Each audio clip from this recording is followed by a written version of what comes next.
Should be going.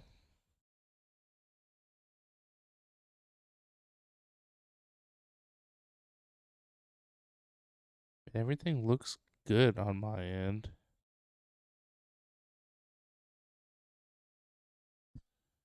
As far as yeah. Okay. Maybe the stream will work. There's only one way to find out.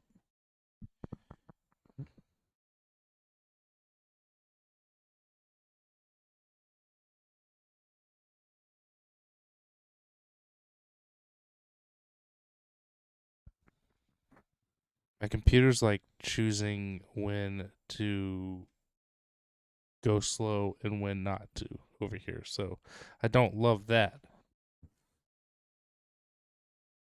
That thing doesn't work well. It's always worked well for me. Whenever I've had to use that thing, but it's not the internet, it's like my actual computer. It's just like being laggy at times. But we'll see what happens. I say we just give her a go. Ooh, ooh, ooh, ooh, ooh.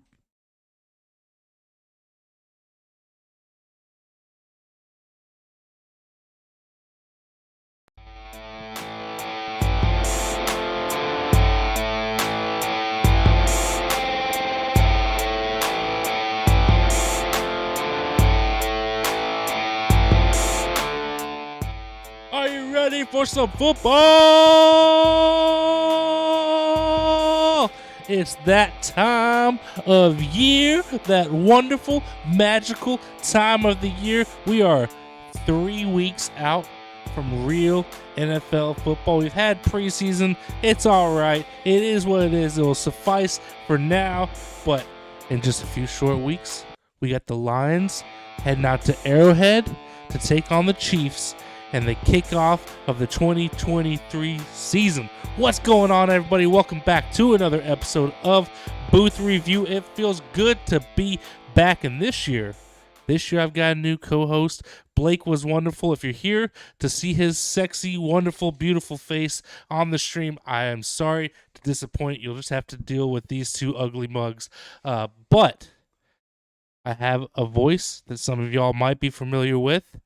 It is the Sultan of Spice himself, Mr. Peter Strauss. What is going on, buddy? Not much. I am happy to be here, and like he said, if you're here to see, if you're here for the sex appeal, I am sincerely sorry. You're checking into the wrong show, that's for sure. Blake, has so much that he has, he's taking care of kids, and that's why he's elected to at least sit out this year for full time. Maybe he'll miss the love and come back and join us for an episode or two, but I have a sneaking suspicion that he'll hop in from time to time throughout this season. Don't know when. Who knows? Would have been nice to have him on tonight for our NFC preview, being a Falcons fan and how terrible the NFC South is and wide open it is, but we'll make do with the two of us, and I'm excited, man. It should be a good season. I solely picked the NFC South to make him angry. So well, he's going to be listening. I've been told that he will listen. So we'll get some feedback from that, I'm sure, in the Discord. Which, if you're not in the Discord, hop into the Discord. I have it pinned in the chat if you're watching us on YouTube. It'll also be in the description of the episode if you're listening to us in your car, at your office, however you're doing so, which we greatly do appreciate. But should we just jump right into this, man? I don't see why not. It's football, so let's just do it. All right, you don't need so to prep for football. You crazy? If you were with us the first year we did this 2 years ago, I believe the way we did it is we had 2 preview episodes, one NFC, one AFC, and then we jumped right into the first week of action. Last year we wanted to do a little bit more. We broke it down by division. We had 4 preview episodes.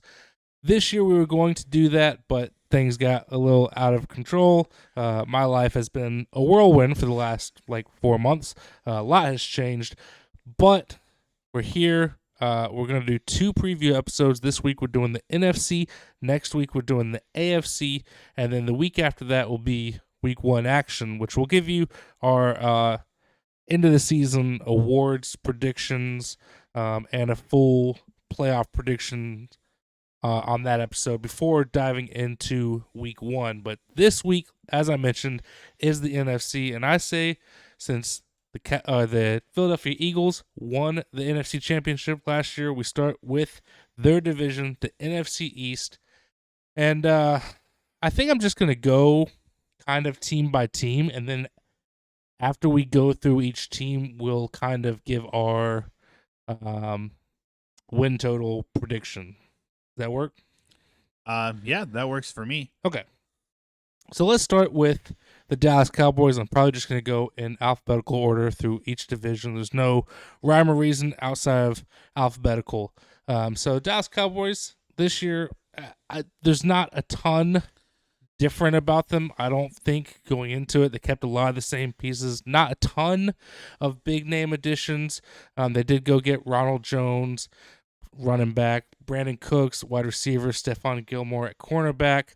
But they did lose Ezekiel Elliott. I believe he's with the Patriots. Is that who I saw? He just signed with the Patriots, I think, 2 or 3 weeks ago. Yeah. Yep. And then they also lost Dalton Schultz at tight end, which I think that's a pretty big loss for them. Dalton Schultz has been a valuable weapon for Dak Prescott.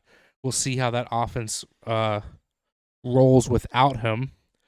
But outside that, not a lot of movement. It's a lot of the same pieces that are sticking around. Yeah. Ronald Jones, I don't think a huge addition. He hasn't, because he was on the Chiefs last year. He didn't really start with us at all. He hasn't really started since he was on the Bucs with their Super Bowl win. Right. Brandon Cooks is kind of because Stephon Gilmore we know is good.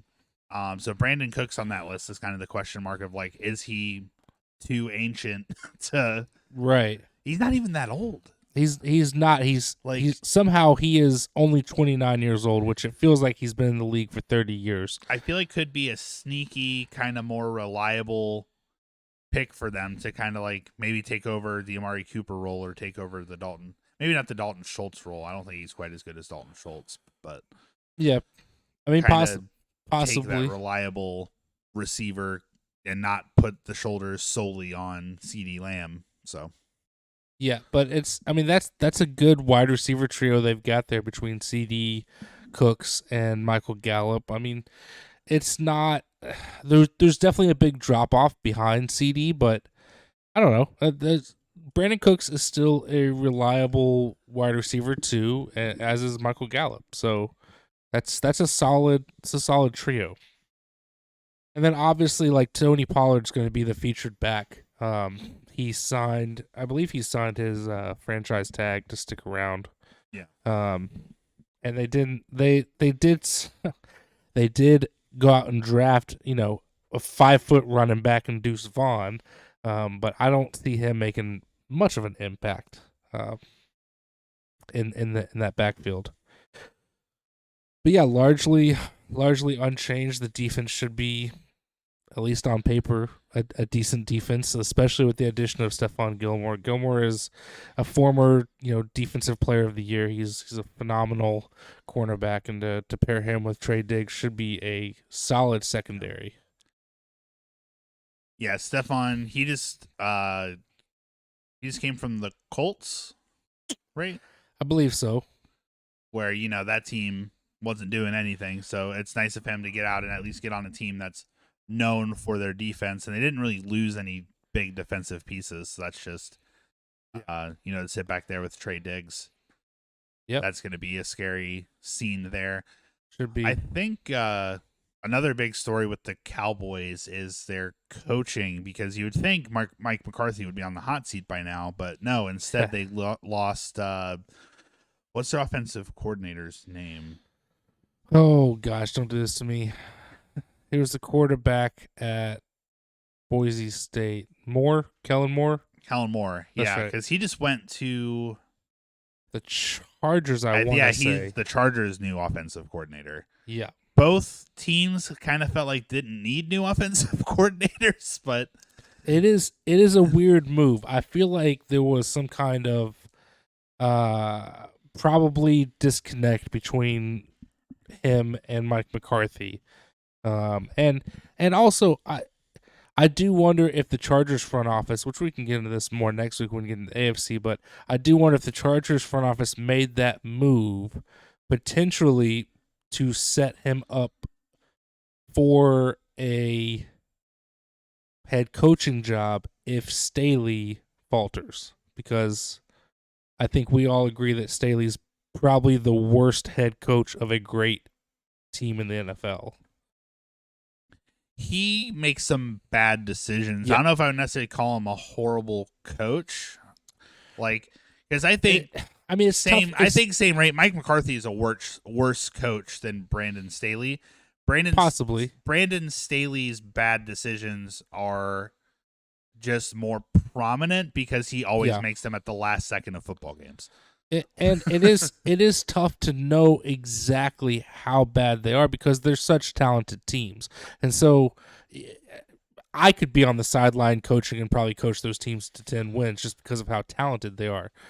Maybe not, because coaching is a little difficult. But like you get my point. Like it's you could almost throw anybody out there that has any inkling of football IQ, and they could probably get them to 10 wins just because of the talent level on both of those teams. So it's tough to know exactly how bad both those coaches are, except for the fact that Mike McCarthy does have a track record. Brandon Staley is still just a young head coach in the NFL. Yeah. We will have to move kind of quick to get through all 16 teams. So I don't want to harp on every team too long. So let's move on to the New York Giants, who are entering year 2 under Coach of the Year Brian Dabble. I still don't think that was the right choice for Coach of the Year, but it is what it is. They definitely made some moves. Definitely trying to get some weapons for Daniel Jones. Went out and grabbed Paris Campbell, Jamison Crowder, Darius Slayton, all wide receivers. They made a move to get Darren Waller, tight end from the Raiders. And then they got some pieces for their defense and Bobby Okereke, the linebacker, Dexter Lawrence, defensive tackle. They did lose a couple of pieces on the defensive side, and Fabian Moreau, cornerback, Landon Collins, safety, and Kenny Golladay on the offensive side. But overall, I think they did a good job of trying to improve a team that maybe overachieved last year. As far as a key draft pick, I meant to say this for the Cowboys. The Cowboys didn't really have any key draft picks, but they did get Maisie Smith, defensive tackle, for their first pick. And the first pick for the Giants was Deonte Banks, cornerback, which is a good move for them. I think it should help out their defense. But, yeah, what do you expect from year 2 for these Giants? I think they made a lot of good moves. Sorry, I got distracted because I thought Dexter Lawrence was already a New York Giant. He might have been, and he might have just signed an extension. You might be right about that. Yeah, Dexter, and I think Darius Slayton, too, were both already So Giants. Slayton left and came back, I believe. Oh, okay. I was like, I know I've heard their names on the Giants before. So I was distracted there for a second. I'm like, I could have sworn. Yeah, you could be right about that. But no, yeah, getting some actual receivers for Daniel Jones because Jamison Crowder never really had a chance to shine in New York, and I think he's at least decent. Like, Sure. I would say, like, compared to other Jets wide receivers, like, I mean, they replaced him essentially with Alan Lazard. I think he's just as good, if not better, than Alan Lazard. Yeah. So, that's a good addition there. Darren Waller, obviously, in That's the big move. the last few years, always in the conversation of top 5, top 3 tight end. Yep. Whenever he's healthy. So getting receivers for Daniel Jones to develop when him and he's a little bit older, but him and Justin Fields are kind of in the same bank where it's like you just feel like you can't quite trust him yet. And I think they're both in positions this year where it's make it or break it for them. And having added this talent around him, and the Giants already having an incredible defense. Yeah. Like I think they should do better. I think Daniel Jones has it in him. Saquon's sticking around. That drama is over for now. Well, So surprisingly, I've actually got them doing worse this year than they did last year, but we'll get to that in a second. I do think this is the make or break year for Daniel Jones. If he can't get it done with the weapons that they've brought in around him, again keeping Saquon with the tag, going out and getting Darren Waller, that's a huge move for them. Darren Waller is, like you said, a top 3 tight end when he's healthy, and so when you've got guys like that, you've got to be able to succeed. I still don't love their wide receiver room. I don't think they have great wide receivers, but like you've got enough of them. You've got to be able to succeed. Especially, I believe this is year 5 for Daniel Jones. So like this is it, buddy. Like this is make or break year for you. Well, you say that too, but he did also sign a huge extension this year. So the Giants must believe in him True. a lot, that they spent money on him. They spent money on getting Darren Waller. But would you be overly surprised if they said if Daniel Jones like struggles, if Daniel Jones throws, say, 3,000 yards and like 20 touchdowns, that's his year, would you be surprised if they move on from him? I mean, I wouldn't. Like, I think if they're bad at their job, they should, Yeah.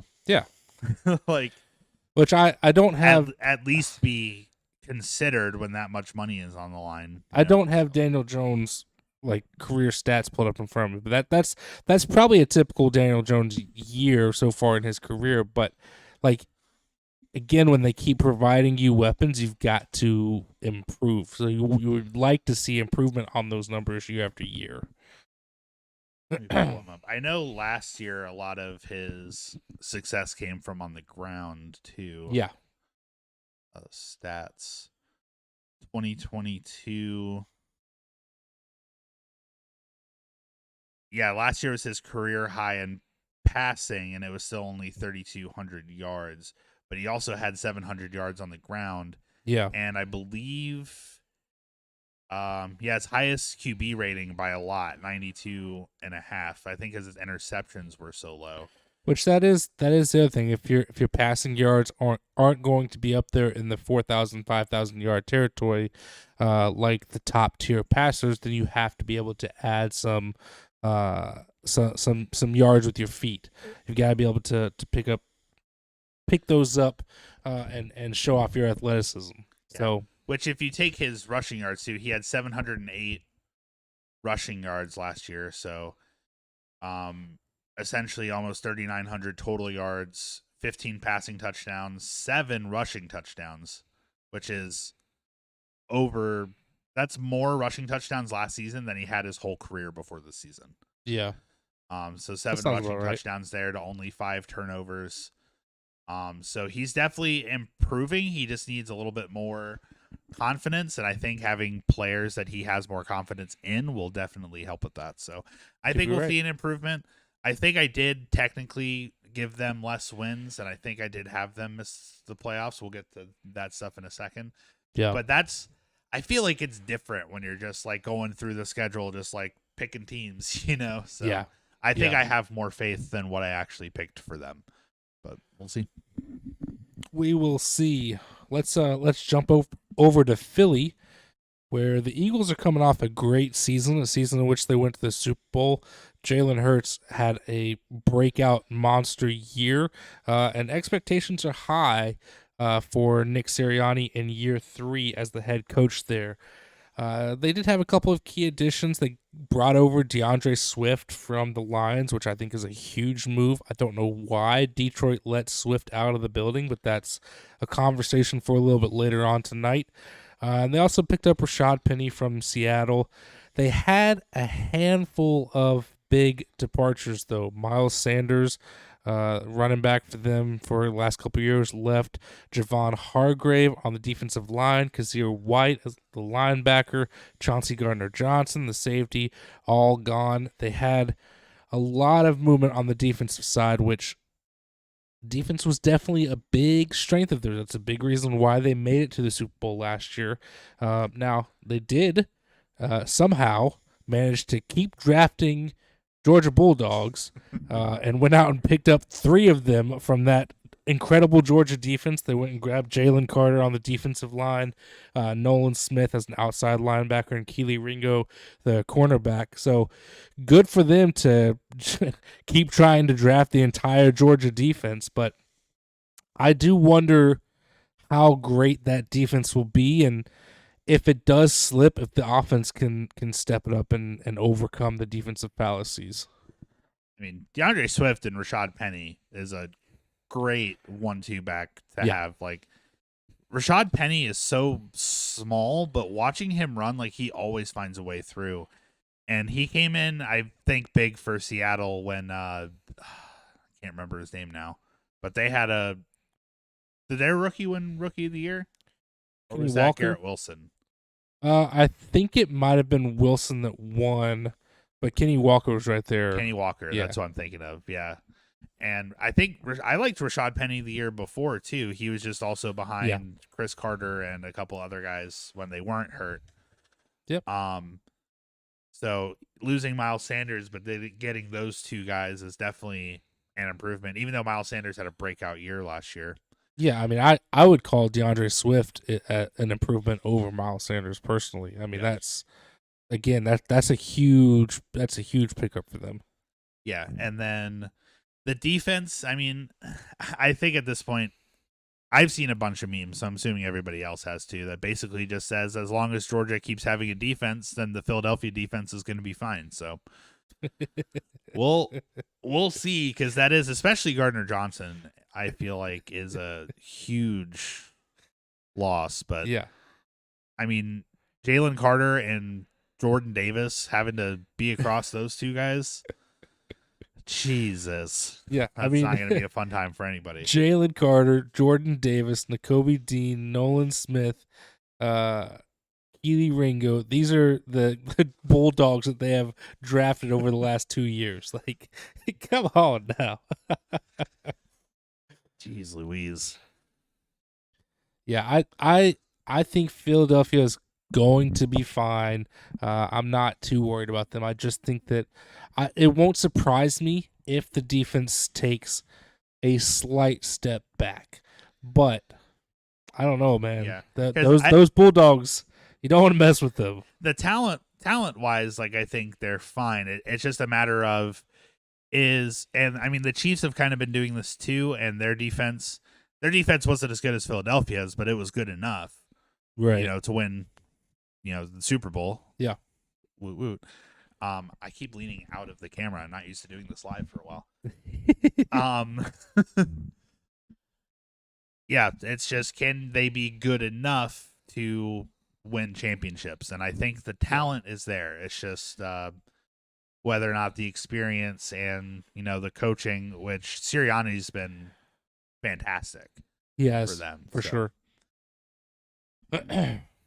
Well, let's move over to DC, where there's. Do we have to? Well, what's interesting about this team to me currently is there wasn't a ton of movement in additions and departures. They went out and picked up some offensive line pieces in Andrew Wiley and Nick Gates, and they did lose their 2 quarterbacks from last year in Heineke and Wentz, and McKissick, which was a running back in that committee back there. But outside that, not a lot of moves, not a lot of losses, not a lot of additions. They've already announced that Sam Howell will be their starter to start the season at quarterback. And they did go out and draft Emmanuel Forbes with their first pick, which he should be a nice cornerback addition to pair with Kendall Fuller. That defense is sneakily underrated, but the offense leaves a lot to desire. I could see the offense being, if Sam Howell is legit, I could see the offense being one of the better ones in the NFC. Just because there's pieces at wide receiver and Jahan Dotson, Terry McLaurin, they've been there a couple years. And then you've got Brian Robinson in the backfield still. But I could also see that offense being an absolute mess, and the defense could be a top 5 defense in the league. Could also be a bottom 5 defense in the league. There's so many. You two have been raving about this Washington defense for the past 2 years of the show because it's been they good. don't do anything. They've been one of the better defenses in the league, but talent wise they should be. But I don't think the number, at least not that first season. They were not great, and I would agree. Don't think they were that great last season either. It's been up and down, but what's weird to me is that this team, there's a lot of hope around this team currently because Dan Snyder is finally gone. He's out of there. Yeah. They got rid of their garbage owner. There's new ownership, and it feels as if there's a turning of the page, if you will, a new chapter in Washington. I do think Ron Rivera is probably on his way out, especially if he falters again this year, just because he's been very incredibly mediocre, and I think that very similar to the Chargers bringing in Kellen Moore, I think Washington bringing in Eric Bieniemy to be the offensive coordinator and assistant head coach puts him in line to take over if Ron Rivera does get canned, especially if he gets canned in the middle of the season. I think that they'll give Bieniemy a little bit of a audition, if you will. But there's a lot of hope for this team, and I think that even if Washington goes out there and wins 2 games, 3 games this year, I think those fans will still be hopeful for the future, and hopefully they see something from their young starting quarterback to give them some hope for the future. Honestly, this is Washington football team vibes. I don't care if they're not the football team anymore. This is Washington football team vibes. They're just chilling. They're like, we're here and we're going to play football, and we could win 10 games or we could win 2 games. Let's find out together. Because obviously Sam Howell has shown flashes. Eric Bieniemy, it's a shame that he had to go be an assistant in Washington for anyone to consider him to be a head coach. Like I get the idea of like, well, maybe his success is just because of Andy Reid. I'm like, well, a lot of people are successful because of Andy Reid. Look at Doug Peterson, who just revived the Jaguars. So yeah, I think they're just happy to have Dan Snyder gone. They're just chilling. Andrew Wiley also came with Bieniemy from the Chiefs. Super great offensive tackle. I think he was technically on our second team.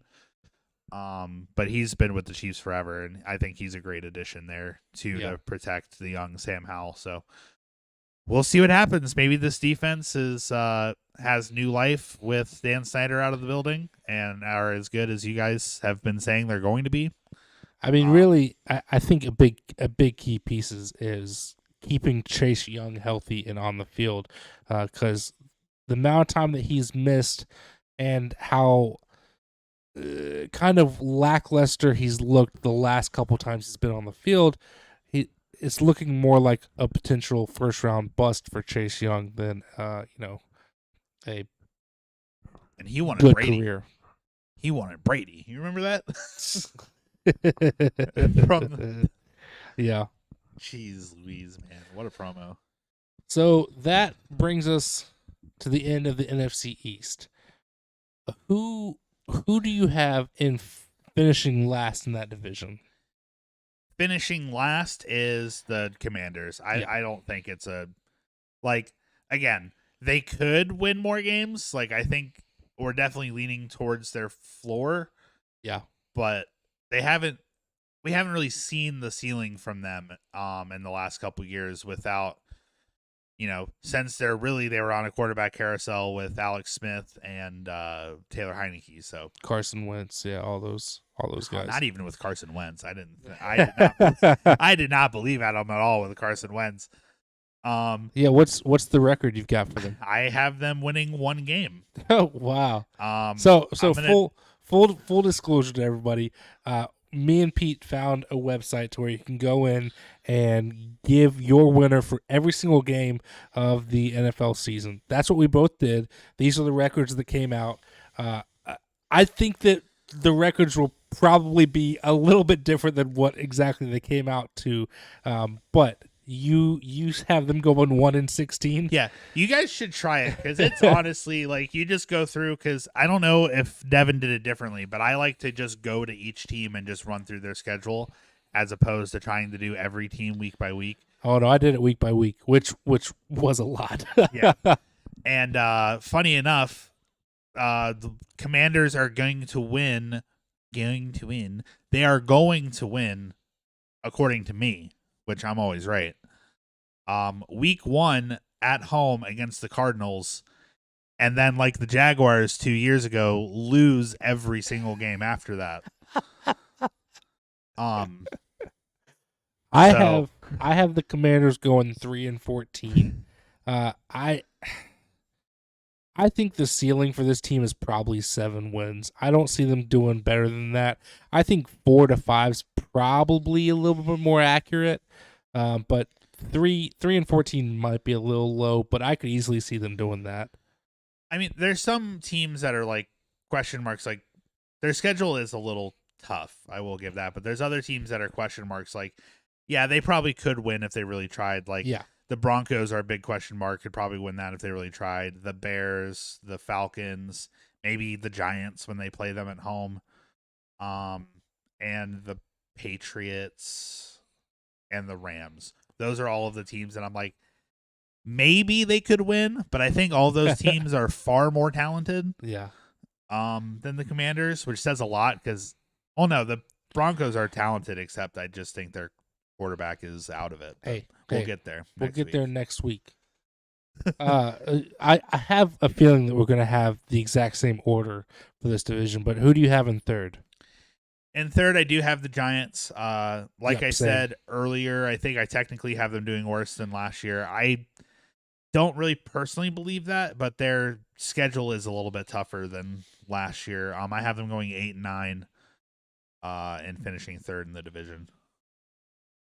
Yep, I have them going 5-12, which I will admit is a little low. That's probably much closer to their floor. I think I'm at their floor. I think you busted through trying to find digging for gold over there. I'm not a believer in this. I wasn't a believer in them all last year. I think they greatly overachieved. I think that the defensive performance that you saw from them is probably more of a fluke than reality. So that's my problem with them. I think 5-12 is much closer to their floor than their ceiling. In reality, I could see this team probably winning 8 games, maybe being right around the same record as last year, which I think they finished 9-7-1. So probably right around that 500 mark. But yeah, I had them going 5-12 after, picking every game. Who finishes second? For the first time in years, I think it's been decades, I do think that the NFC East is going to be won by the same team 2 years in a row, which means I'm putting the Dallas Cowboys once again at second place in the division at 10-7. Yeah, I also have the Cowboys at second. I have them at 13-4 in second place. But I do have them getting a wild card because I think they're just too good to miss the playoffs. I do have them at that final wild card spot. Yeah. Yep. Yeah, and which leaves obviously division winner Philadelphia Eagles. I have them, I believe, the same record as last year at 14-3. I think I also have them at 14-3. Which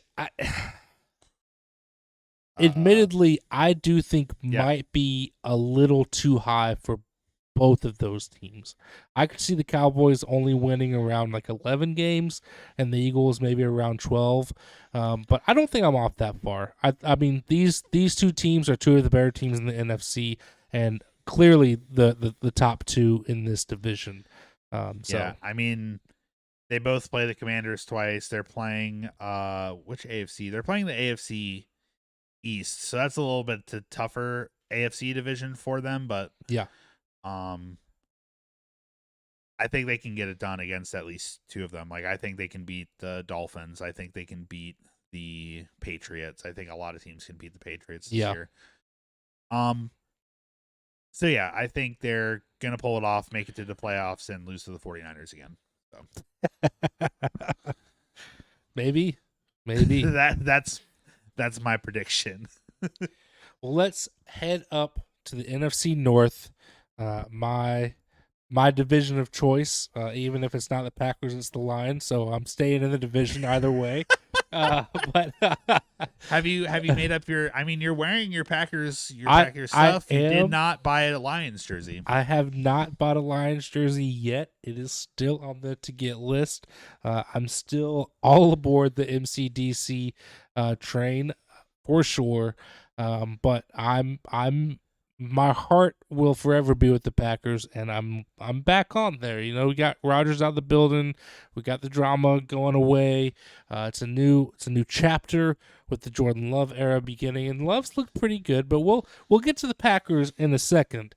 We're gonna start with the team that I think you have way more faith in than you should, and that is the Chicago Bears. Now, I want to give the Bears some credit. They made some good additions in free agency and through trades. They did go out and get DJ Moore from Carolina. They brought in D'Onta Foreman. They went and got Robert Tonyan, the big tight end from their division rival Packers.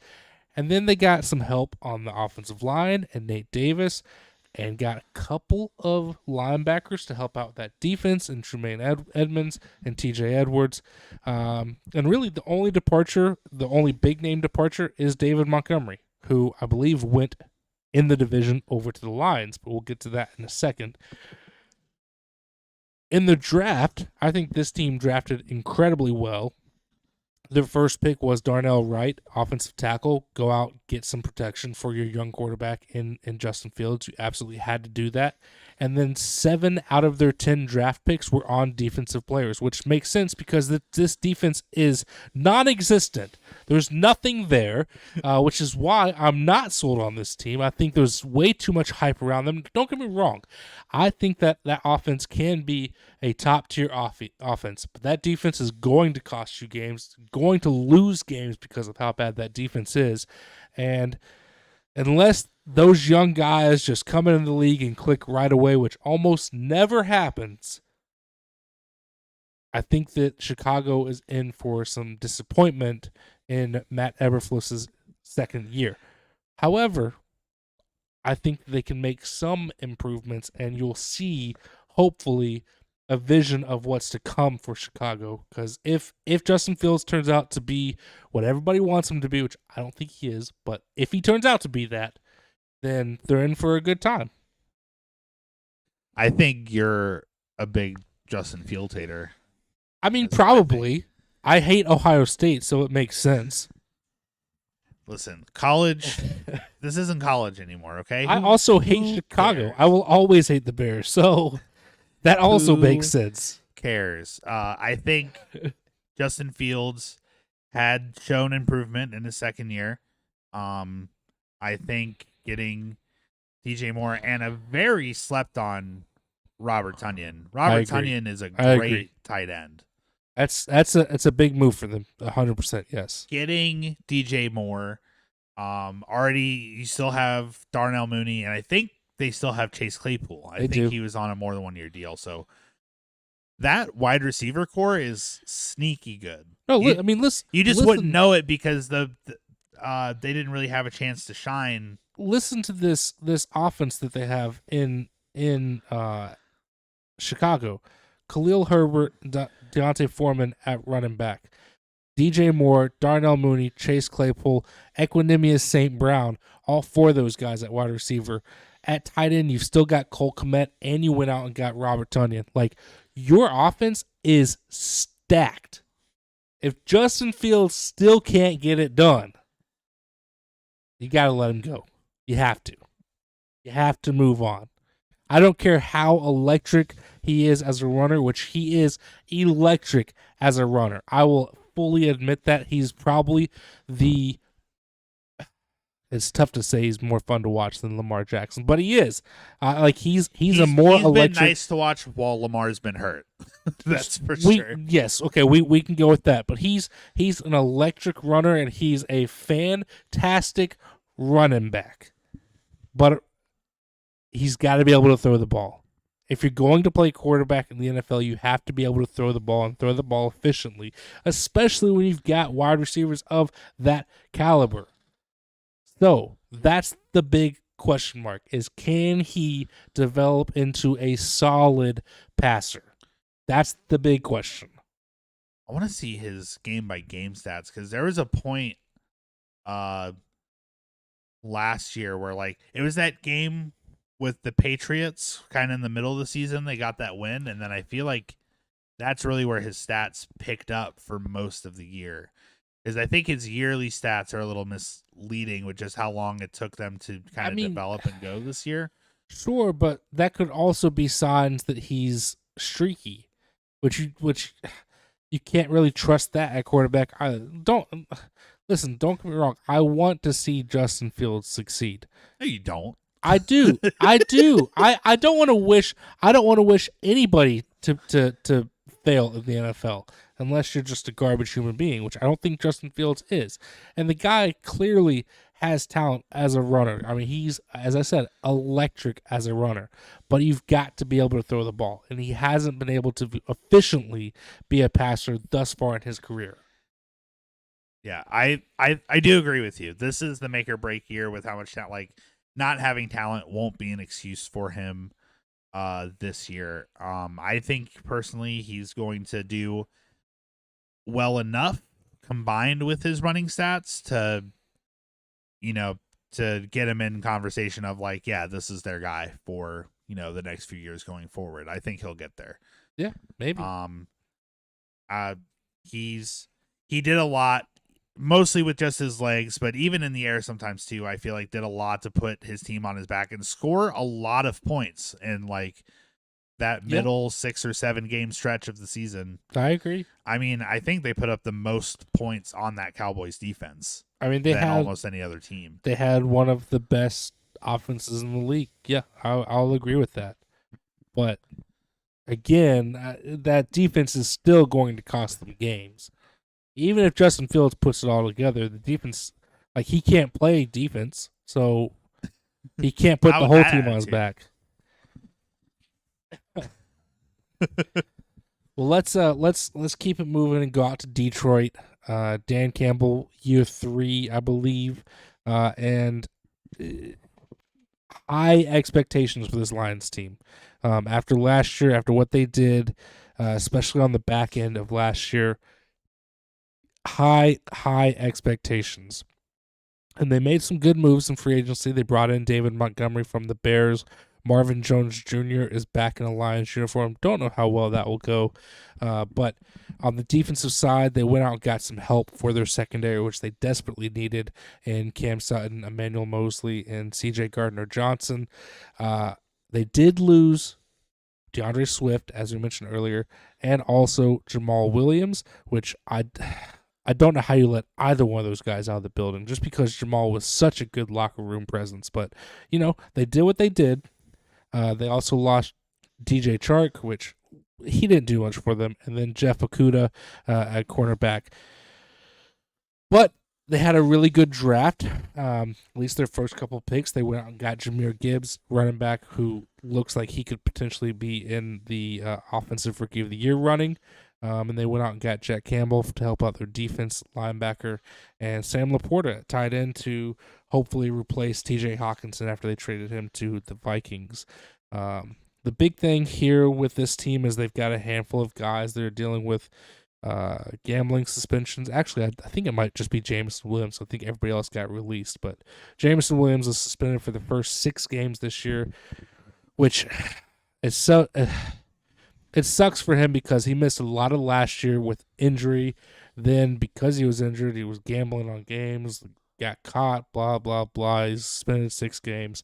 I don't want to go into how I feel about these players getting suspended for gambling, but Jameson Williams not being there for the first 6 games is going to be a little bit of a problem for that offense. But I've got high hopes for this team. Yeah, I mean, Jameson Williams not being there is a shame. It's a shame that Jameson Williams is suspended 6 games and Alvin Kamara darn near beat a man to death and is only suspended for 3 games. Yep. That is an issue that needs to be solved in the NFL. But they played most of the year without Jameson Williams last year too. So I think they're fine, prepared for it. Some weird moves. Not re-signing Jamal Williams after he broke Barry Sanders' touchdown record feels like cursed territory to me. Yeah, I mean, again, he's also such a big locker room presence. I mean, if you watched any of Hard Knocks last year, whenever they were the featured team, he just had a way of hyping that team up. Even if you go back and look at his post-game speech, post-game interview speech after they beat the Packers to eliminate the Packers from the playoffs in Week 18, he was out there talking about, like, that's who we are. That we're the Lions. You know, put some respect on our name, and now he's not even with them anymore. And that's disappointing. He does embody everything the Detroit Lions are. So it's real weird for them to like. I think you're worth having. I hated them letting him go. I hated that for him. Yeah. Like you could argue like talent wise, like because DeAndre Swift is a young guy who was their main back. Jamal Williams was just like he was their punch-in guy. Yep. And to just see both those guys and get rid of both those guys is a weird move. I would say David Montgomery and Jahmyr Gibbs is an upgrade talent wise for sure, but there is something to be said about the presence of a locker room guy, which is what Jamal Williams is. Like having that guy around just brings morale up. And so he might not be as talented as David Montgomery or Jahmyr Gibbs, but like he's going to affect everybody around him in a way that those guys might not be able to. And that to me is invaluable. Yeah. But hey, we'll see. We'll see what happens. Let's head over to Wisconsin, where we got the Green Bay Packers. Hey, it's a new era in the land of the cheese. Aaron Rodgers is gone. He's got shipped off to New York. And he took a couple of his buddies with him. But it's the Jordan Love era in Green Bay. As far as free agency, they really didn't add anybody of note. They made a couple of roster-type guys. They're just kind of second, third stringers. Nobody of note to bring in through free agency as far as notable departures. As I mentioned, Aaron Rodgers, Randall Cobb, Allen Lazard, all out in New York now. Robert Tonyan got picked up by Chicago. They did lose Dean Lowry on the defensive line and Adrian Amos in the secondary, which is a little bit of a hit. And Mason Crosby, their kicker, has retired, I believe. So a couple of big departures. But the thing with this team is it's a new era. It's a new young team. And hopefully they're set up for the next couple of years with the young talent of Jordan Love, Christian Watson, Romeo Doubs, those guys. And then they went and picked up some good pieces in the draft. They got Lucas Van Ness, defensive end for that line. They got Luke Musgrave, tight end, to replace Bobby Tonyan, and went and got some wide receiver depth in Jaden Reed. So a couple of good moves there for sure. Wait, is Mercedes Lewis still playing? He's gone. Okay. I was going to say, if Mason Crosby as a kicker is old enough to retire, Mercedes Lewis definitely is old enough to retire. Old grandpa out there. I didn't know if he was still on the team or if he left to join Aaron Rodgers or because he wasn't written here on the list. He is, I believe he's with another team. I don't know which team. I thought I just saw his name on a depth chart. Hold on. Yeah, he's with the Bears currently. Okay, well there you go. But he might get cut. in the preseason. He definitely should not be your main starting tight end. He got kept around in Green Bay mainly because of Rodgers. Yeah. So, who's it gonna look up? I just don't know if I can put any faith in Jordan Love yet, especially with the amount of pieces they lost. Like, they still have their running back duo. They still got Quadzilla and Aaron Jones. Yeah. They still have their young wide receivers, Christian Watson, Romeo Dobbs. So, like, I think there are pieces there for him to succeed. I just,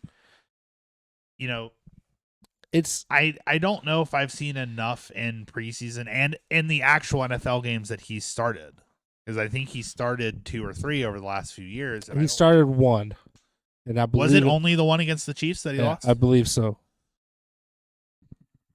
I don't know if I've seen anything that makes me have any faith in him, which is why I might have been a little bit harsher on the Packers than I could have been. That is fair, but the thing with this team is it's that front office has fully embraced the youth movement, especially on the offensive side. It's all young guys, and it's all on them to succeed or not to succeed.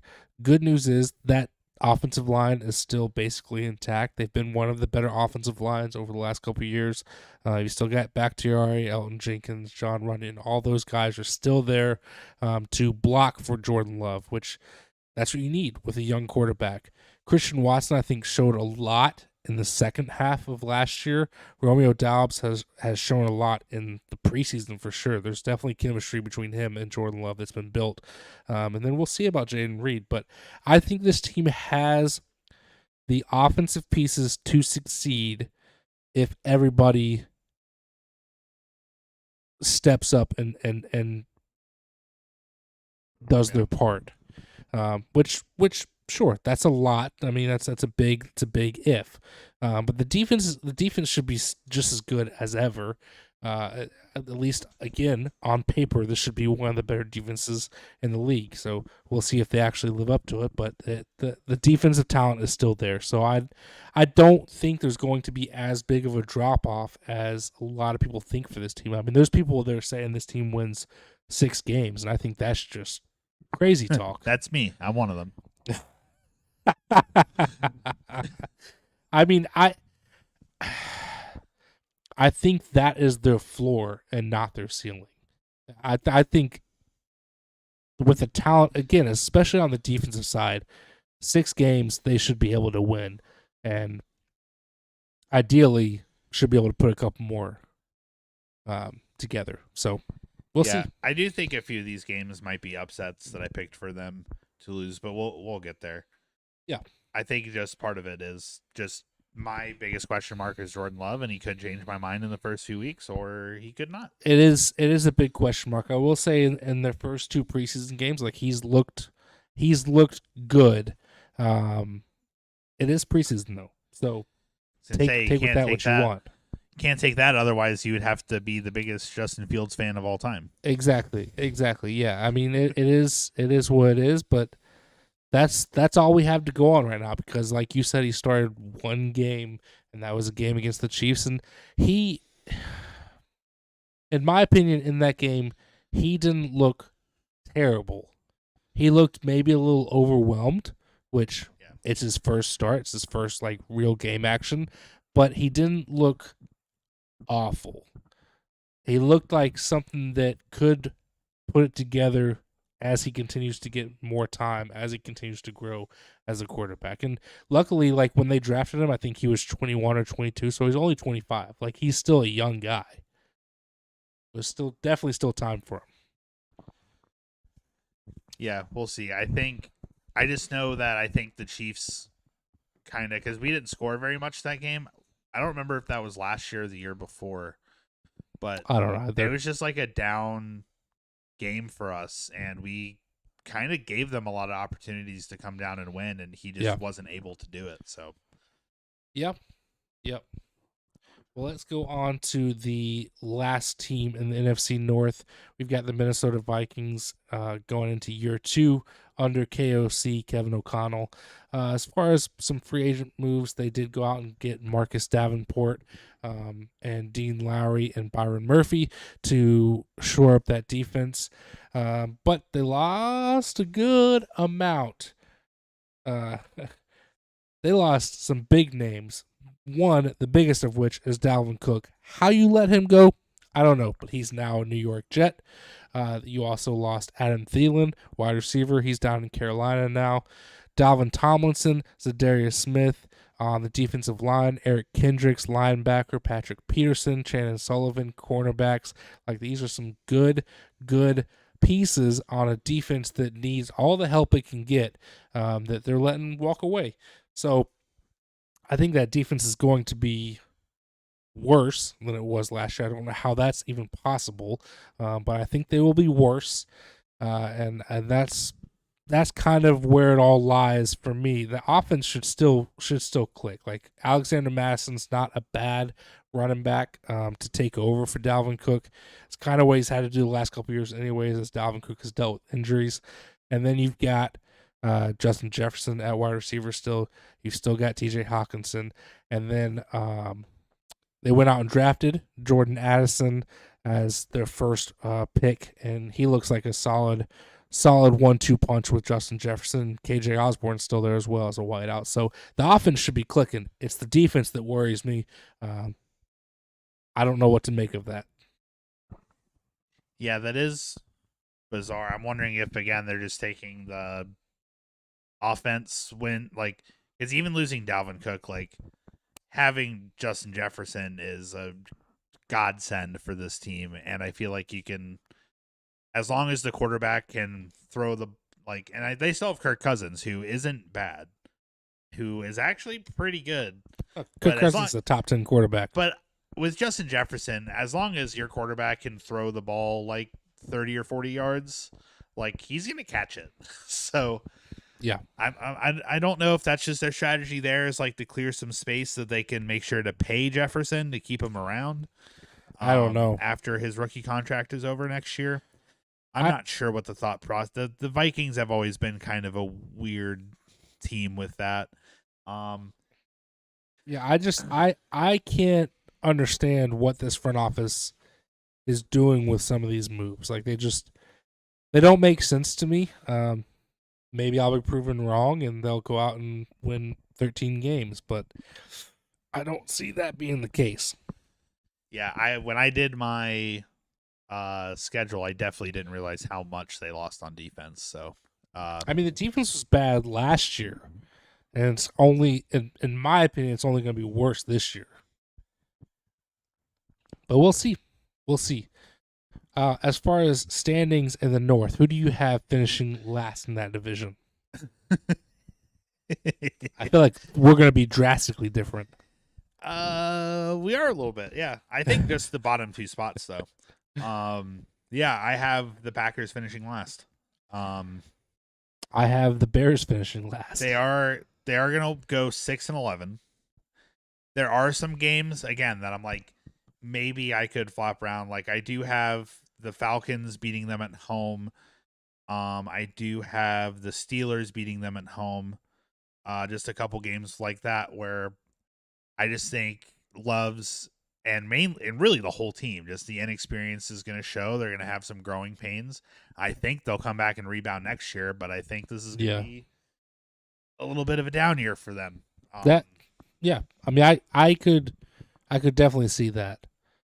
I've got the Bears finishing last. I've got them going 5-12, and a lot of that again is because I don't have any faith in the defense. Because why should I? There's nothing there, and then I'm not high. I'm not as high as everybody else is on Justin Fields. So that's my reasoning there. Who do you have third in the division? Third, I do have the Bears. I didn't go too crazy with them. I have them going 9-8, and I believe just missing the playoffs. Which, I mean, I could see. So, in my opinion, with this team, I think my record for the Bears at 5-12 is probably their floor, or closer to their floor, and I think yours is probably closer to their ceiling. I don't see them winning more than 9 games, but I could see them finishing right around 500. Yeah, I think their schedule's pretty easy, and you're worried about their defense, but they're playing a lot of offenses that aren't necessarily great. Like the Buccaneers, the Broncos, who knows what's going to happen with them, but based True. on last year, I just kind of thought the Bears would win that. The Commanders, the Panthers, we don't really know what's going to happen with them with the rookie quarterback. The Browns, because it's painful for me to give the Browns any wins if I can avoid it. And I do have them getting their first win in a long time against the Packers. I have them splitting that series. So, listen, I want to go on record that there is no way that the Bears finish with a better record than the Green Bay Packers. I want to definitively say that. I will place a bet. I don't know what you want to put as the bet, but I will do it. There's no way that happens. The bet is real easy. Boy. The bet is you buy a Justin Fields jersey and you wear it not every week because that seems cruel, but anytime you have to wear it for the amount of wins that the Bears get. If the Bears win 8 games and they have more than the Packers, you have to wear that jersey on 8 podcasts next year. I don't like that. I will agree. I will agree to this. If the Bears finish with a better record, and this is because of Justin Fields. Justin Fields plays the whole season. He's a star for them. If the Bears finish with a better record than the Green Bay Packers, I will buy a Justin Fields jersey, and I will wear it for the 2 Bears-Packers games following season on that Sunday and on the podcast night for both those weeks. Okay, I can live with that. Okay, done. In third place in the NFC North for me is the Minnesota Vikings. I have them going 7-10. Again, just because I can't trust the defense, and I don't know, offense can only get you so many games. So who do you have in second place in the division? Second, I do have the Vikings as well. Again, I might have done a couple things a little different if I actually saw how much of their defense they lost.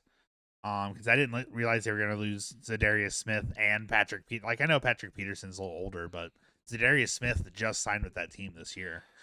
So I thought he was going to stick around with them a little longer. I still only have them going 10-7, so not much better than the Bears, but I do have them snagging a wild card spot with that extra win. I have them as the 6th seed. I just think the offense, even with losing Thielen and Cook, Madison is has been great for them whenever they need him. They still have Justin Jefferson. They still have TJ Hawkinson at tight end. Yeah. I think the offense is going to be just fine. Yeah, I could see that. I could see that for sure. I've got the Packers finishing second. I've got them going 11-6, which I will agree. There's probably some bias to that. And I think that, as I said with the Bears, I think your record for the Packers, which you had them at 6-11. I think that's their floor. I think 11-6 is probably their ceiling. I don't see them winning more than 11 games, but I don't think it's outside the realm of possibility for that either. I could easily see this team being, again, like right around 500, very similar to the Bears. And then in first for both of us, that leaves the Lions. The Lions. What was their record for you? I have them at 13-4, winning the division as the 3rd seed in the playoffs. Yeah, I have them at 12-5, 3rd seed as well. Yeah, there's a lot of hype around this team, and again, they've made some weird moves that feel cursy, and they could just be Icarus flying too close to the sun right now, but I think they should ride this high while they have it. hopefully, I have them. They're gonna need to bounce back. They're gonna lose at least one game at the start of the season, I think, but they'll go on a good win streak to make up for it. So, Yep. they'll get some momentum for sure. Well, let's go from the north down to the south, and let's start with hot Atlanta. Does that mean we're saving arguably the worst NFC division for last? Yeah, it's just the way it worked. Well, actually, all right. No, the South, they're just both pretty bad. The West and the South are both just. I think the West is a little bit better because of a couple of teams out there, but the South is hot garbage. It's wide open for at least 3 of the teams. One of them is definitively out of the running. But starting with the Falcons, and the Falcons, man, did they make some moves in free agency. Probably the safest pickup in free agency was going out and getting Taylor Heineke at quarterback. I don't think that he's going to be needed. They've got Desmond Ridder. I think that it's the Desmond Ridder show. But if Desmond does falter, you do have a solid number 2 in Heineke. They also went out and picked up Mac Hollins, who is coming off a great season. Jonnu Smith they traded for with the Patriots to bring in. I believe Jonnu Smith was in Tennessee when Arthur Smith was the OC there, so a little bit of history there. But the big moves they made were all on the defensive side, going out and getting Bud Dupree on the edge, Calais Campbell on that defensive line, David Onyemata on the defensive line, Caden Ellis as a linebacker, Jeff Okudah at cornerback, and the biggest one, Jesse Bates at safety. I love all of these moves on defense. I think they're all going to pay off. That was the biggest problem for this team last year was the defense, and I think that this is just excellent front office work from the Falcons.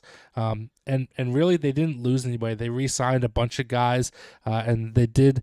The biggest name they lost was Casey Hayward. However, Casey Hayward didn't make much of an impact for them, was injured for most of his time in Atlanta. So not a big loss there. As far as the draft, obviously a huge winner on draft night. They won the Bijan Robinson sweepstakes, got a huge playmaker for the backfield, and should absolutely make for a dynamic duo with Tyler Algier going into his second year. So I think that team is poised to have a very, very good season.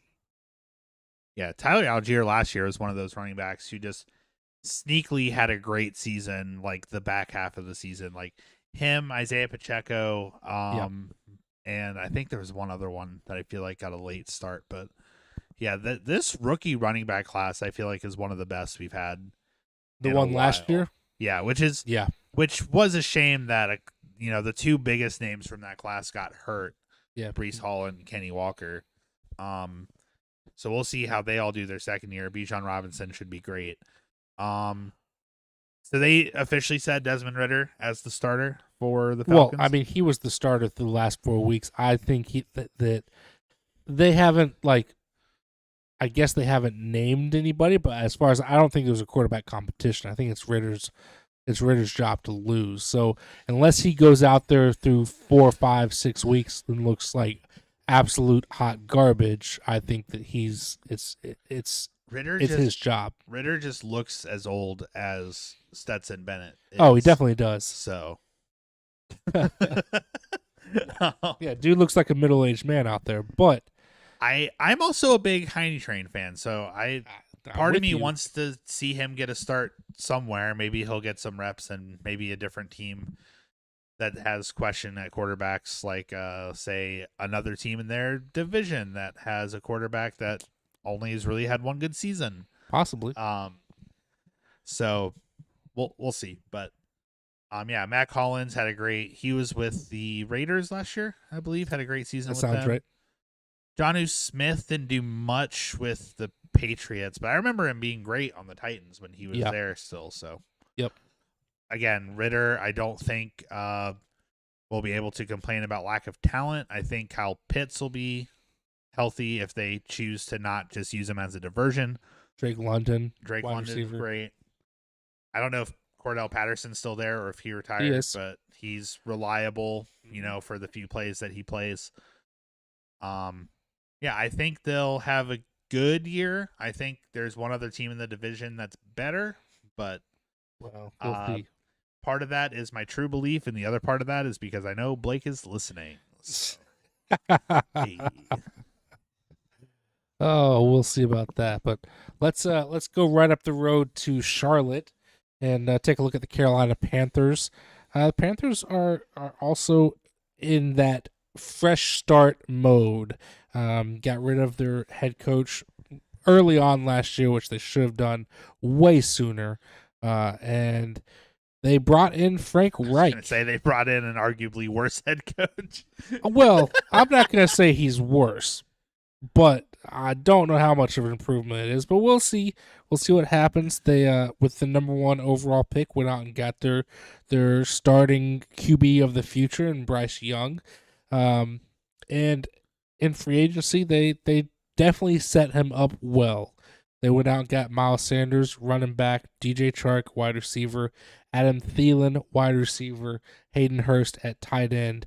Those are some good names to bring in on the offensive side. They did lose Deontay Foreman and DJ Moore, as we discussed earlier. Those are some big names to lose, especially DJ Moore. However, they had to do what they had to do in order to go get Bryce Young. So I can't blame them. And if you believe in Bryce, then you got to do what you got to do. The defensive side, I'm not worried about the defense. The defense looked good for most of last year. I think that they'll just continue to improve and look a little bit better. And the offense is where a lot of the worry is, but I think this team has potential to possibly be as good as 500. I don't think they'll get there, but I could see them hovering around 500, especially again in a bum division where you get 6 games against 3 possibly garbage teams. Atlanta is the only one to me that might not be. And so you've got a fairly easy schedule. I think it could be good. Yeah, I think they'll be. I think they'll at least get 500. Or no, sorry, I was looking at the wrong sheet for a second. I don't think they'll at least get 500. I do think 500 is their ceiling. I have them going slightly less. I think. I don't like Frank Reich as a head coach at all. Bryce Young.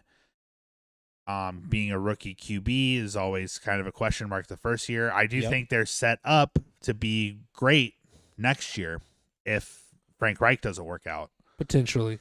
But it's one of those teams, kind of what I was saying before with maybe the Giants or the Commanders, that they're just vibing. They're just here. They got their first pick. They got their franchise guy. It's been a weird run for Alabama quarterbacks for the last, few ones that they've had. And I don't count Jalen Hurts because y'all abandoned him in the middle of that championship game and sent him to Oklahoma. So, Jalen Hurts, Alabama quarterback. Shut your mouth. Shut your mouth, Devin, you Alabama fan. I saw that hat. Jalen Hurts, Oklahoma quarterback, confirmed. That's where he went, right? After. Yeah, that is. I know what I'm talking about. Tua is great when his head isn't in the turf. Mac Jones is great when they have an offensive coordinator. And I'm missing one. No, and then Bryce Young this year because Jalen Hurts doesn't count. So we'll see if he can break out as a true Alabama quarterback and their fans have even something else to cheer about while Georgia continues to kill them in the championships, or I don't know. We'll see. We will see for sure. I just like talking smack about Alabama too. Let's go down the road to New Orleans. Year 2 under Dennis Allen, who I still think was a terrible hire to succeed Sean Payton last year. But we'll see what happens with this team. Again, year 2 under Dennis Allen. A big thing here to remember is Alvin Kamara is suspended for 3 games to start the season. He will not be with that team. They didn't make a ton of additions in free agency. They re-signed a lot of guys. I think they restructured Michael Thomas's contract with them, which is good. Hopefully he can be on the field for them. He's obviously a huge difference maker when he's out there. But the big moves they made was Jamal Williams coming in at running back, as we mentioned earlier, and the big move bringing in Derek Carr, who is a franchise quarterback. This guy is obviously good enough to be a starter in the league and deserved to be a starter somewhere after Vegas kind of pushed him out. As far as key departures, they lost Mark Ingram, David Johnson, both in the backfield, Marquez Callaway and Jarvis Landry at wide receiver. And then over on the defense, they lost Marcus Davenport, David Onyemata, and Caden Ellis, all of which were mentioned earlier tonight for being picked up by other teams. Their biggest key draft pick, there was their first pick of Brian Breezy at defensive tackle. I don't think they had a particularly great draft. This is kind of a team that, to me, is just kind of...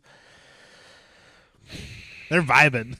I feel like the whole NFC South is vibing. There's something. I think they're just kind of in limbo. Like, it's not... Like, you're not in a full rebuild, but you're also not really in contention either. I think you're just kind of there. I think they're better than what you're giving them Maybe. credit for. I think Derek Carr, the passion he had with the Raiders and then how they treated him at the end, he's going to carry that fire to this Saints team, who I think was in limbo really last year too, not having Sean Payton. Jameis Winston supposed to be their guy and then getting hurt and having to rely on Andy Dalton all year, which I wasn't an Andy Dalton hater, but Andy Dalton's not winning you a Super Bowl. Yeah, but neither is Jameis Winston, so they weren't in a good position either way. I think Derek Carr is a great addition. It'll be nice to I agree with that. Not have to hate him now that he's out of the AFC West. Also, Jamal, you want to talk about bringing energy to the locker room? Derek Carr and Jamal Williams. Sure, yeah. Together, Derek Carr, both of them kind of getting betrayed by teams that they put a lot of passion into and kind of coming to the reject Saints, whose head coach. Yeah. Dennis Allen, I think he's a limbo head coach. I'm surprised they kept him a second year. He's not, I don't think he's horrible. I don't think he's bad. I think he was just after the Brian Flores lawsuit happened, a lot of teams were just we're hiring from within to just avoid everything, which is also how Todd Bowles and the guy from the Texans who they already fired, Lovie Smith. Yep. That's why those guys got hired. But I think the Saints team has a lot of fire, and in a weak division and with a weak schedule, I think they're going to do great. Their record is going to say they're better than they are because the division is so weak. Yeah. But I think they're gonna have a good season for them for sure. It's possible. I mean,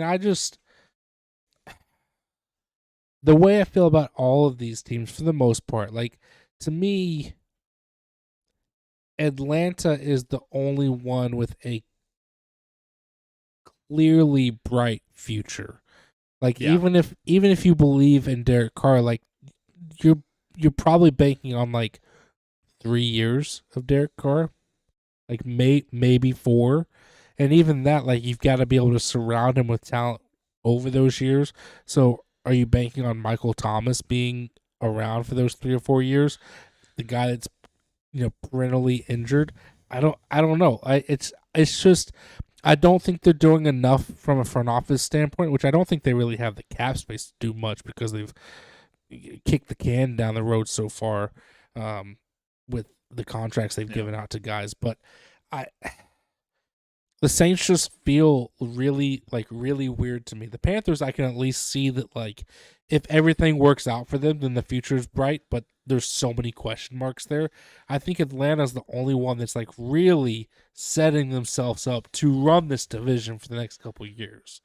I could see the Saints potentially giving them a run here and there, possibly, if things go right for them. But I don't have a ton of faith.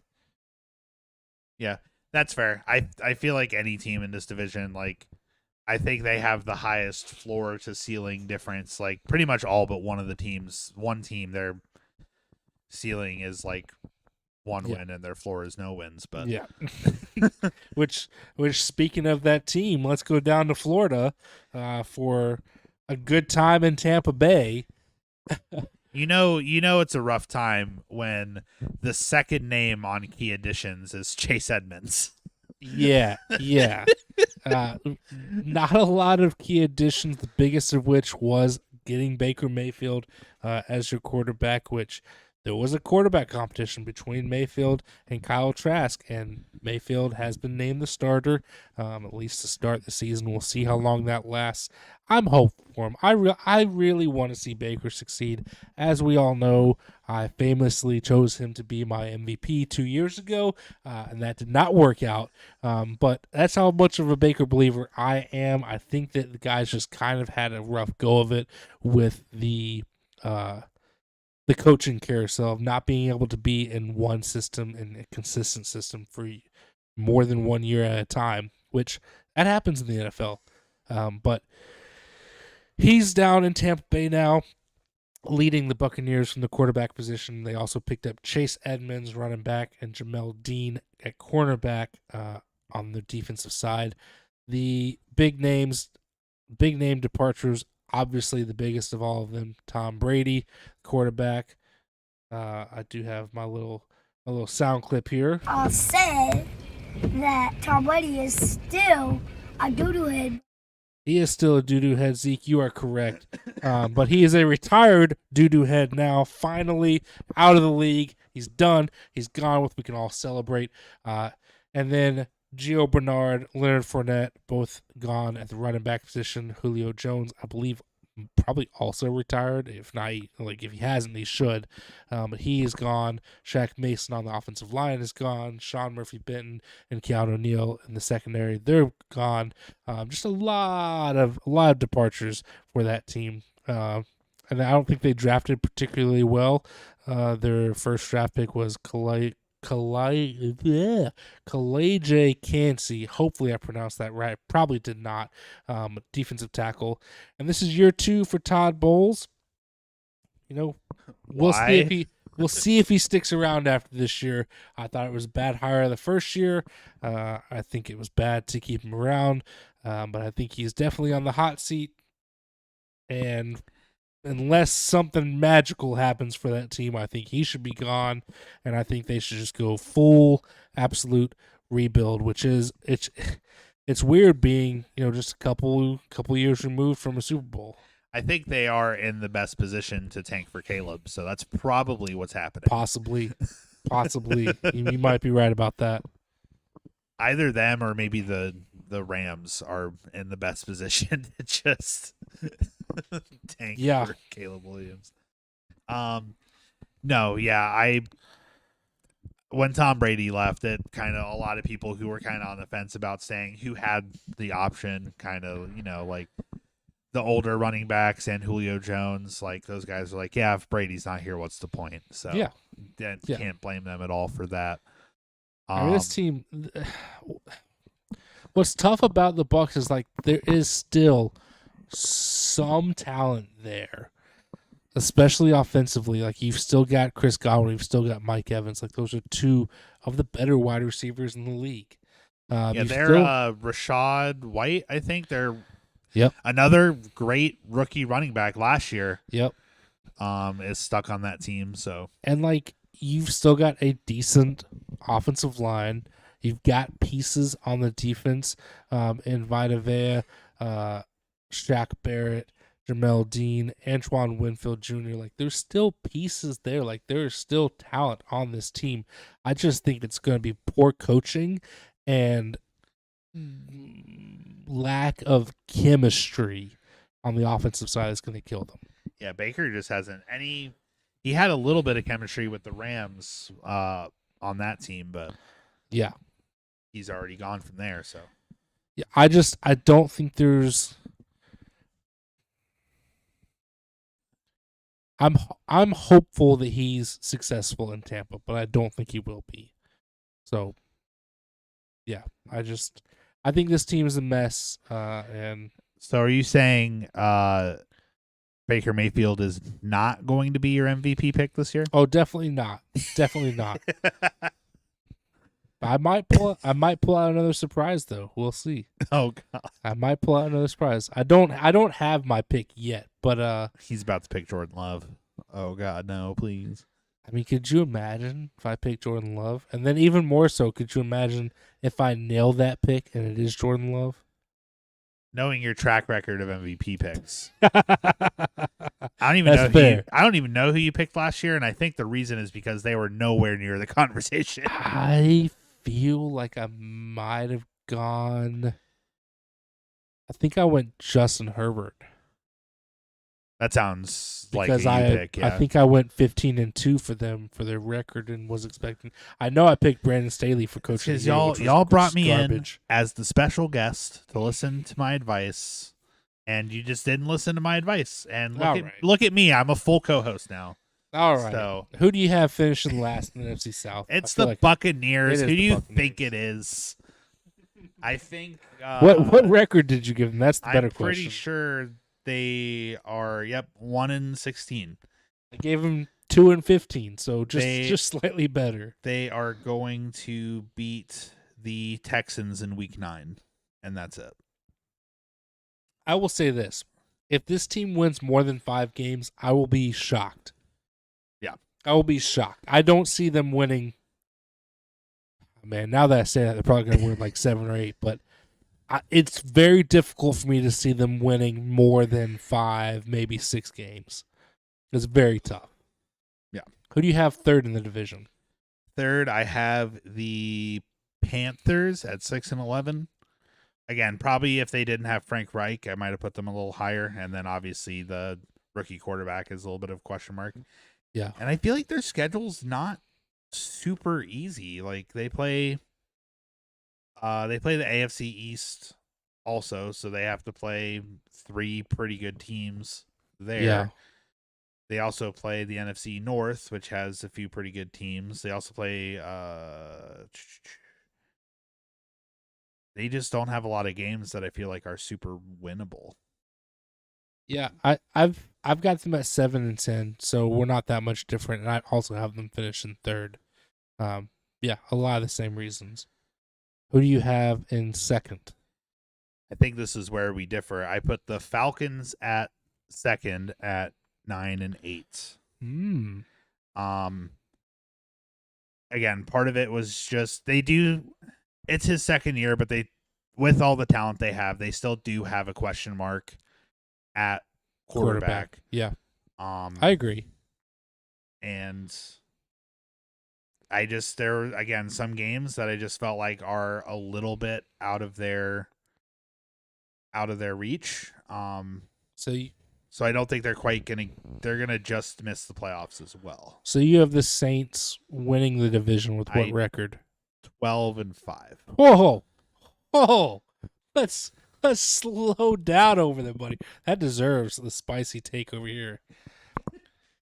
Is that a spicy take though? Like 12-5? Are you kidding me? I think they're the most talented team in the division, and they have one of the easier schedules because they were third last year. 12-5 is way too high. Titans, Panthers, Packers, Bucks, Patriots, Texans, Colts.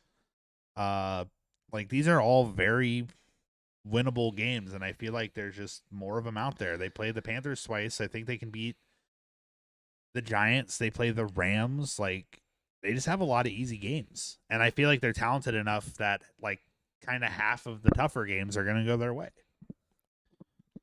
Possibly. I don't think that's a spicy take for me. I think you're just I think 12 is. maybe very it's high. maybe it's a little high, but I could. I could see. it's their ceiling for sure. I think it's doable though. I could see 10. So I have the Saints second at 7-10, and I have the Falcons winning the division. See, I think at 10-7 is too low. If I have to flip 5 games, I don't know who to give 5 wins to. So I don't disagree. I think 7-10 is closer to their floor. I could flip flop these two teams and their records and be perfectly fine with that. I could put the Saints at number 1 at 10-7, Falcons at number 2 at 7-10. But I've got it the other way around right now. And I think these two teams are the best two teams in the division. I will agree with that. But I just think 12 is too. 10 wins is, to me, if they win the division, it's going to be at 10 wins. They're just the same as the Falcons. But yeah, I've got the Falcons winning 10-7. Well, agree to disagree there. I think they're slightly better than the Falcons, and because they finished worse last year, they have a slightly easier schedule. And I think the experience and the energy Jamal Williams and Derek Carr bring to that team, I think the Falcons will be better, if not next year, than the year after. But I think the Saints are better set up this year. Possibly. You might be right. Well, let's move on to the last division in the NFC. The NFC West. Definitely not the NFC best. And we're starting off with a real dud in the Arizona Cardinals.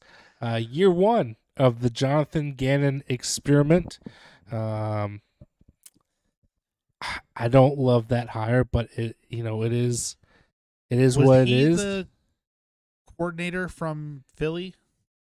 That was Shane Steichen, who went to the Colts. Who am I thinking of, Jonathan? Jonathan Gannon was a defensive coordinator somewhere.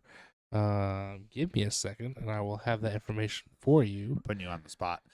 That just tells you how good of a hire this was, because I have no idea who this guy is.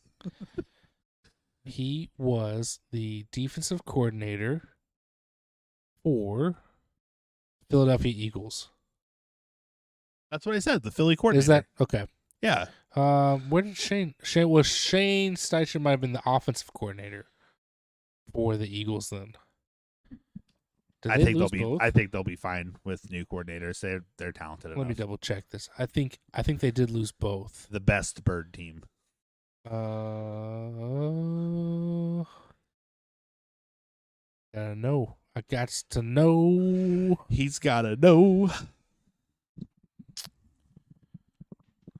While he looks that up. Yep. It was both. Shane Steichen was the offensive coordinator. He went to the Colts.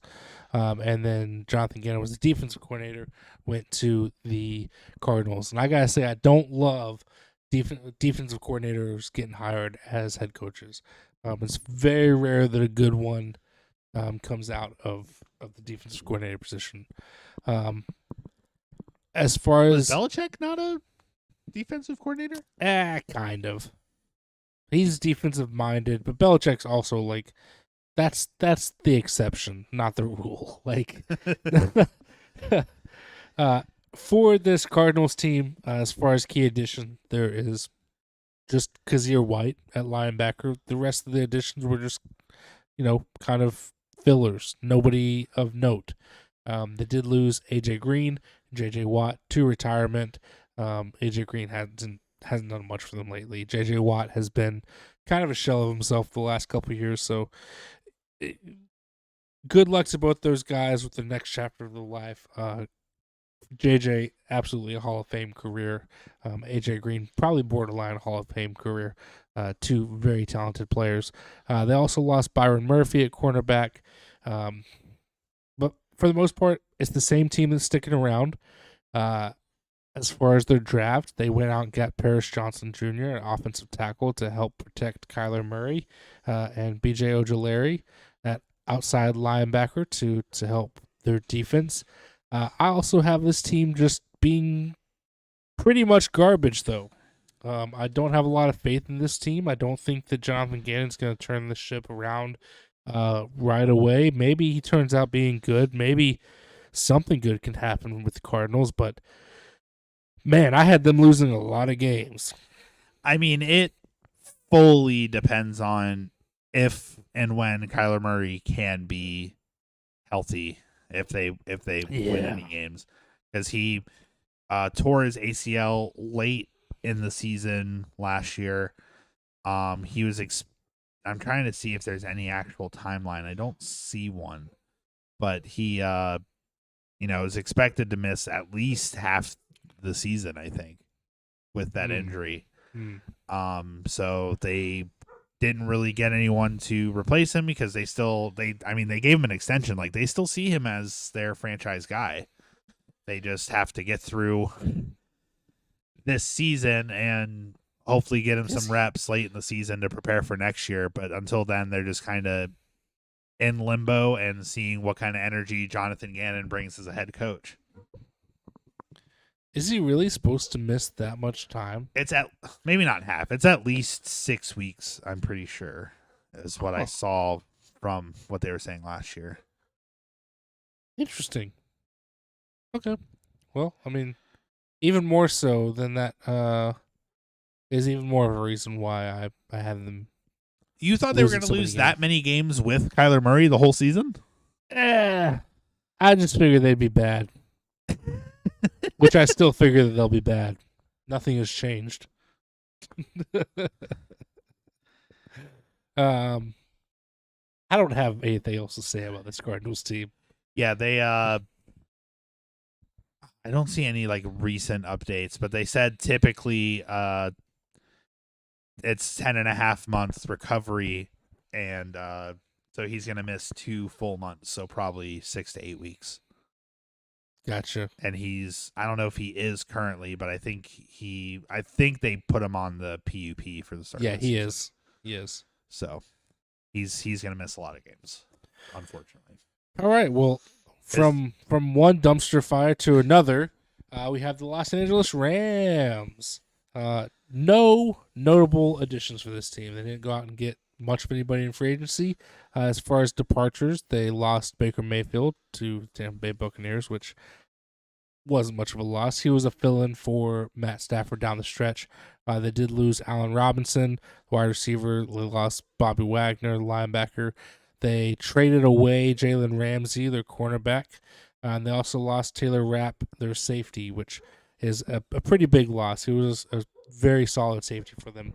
So this defense is going to take a little bit of a hit. The offense, I think, might take a minute for them to find their groove with Stafford getting back into the mix. But we'll see. As far as their key draft picks, they had no first-round picks, and their first pick in the second round, I believe, was Steve Avila, offensive guard, which good pickup. You need protection for your quarterback, especially one that's kind of hobbling around. What I would love to see happen with this team, mainly because I'm a believer in this guy, but I would love to see Matt Stafford just hang it up.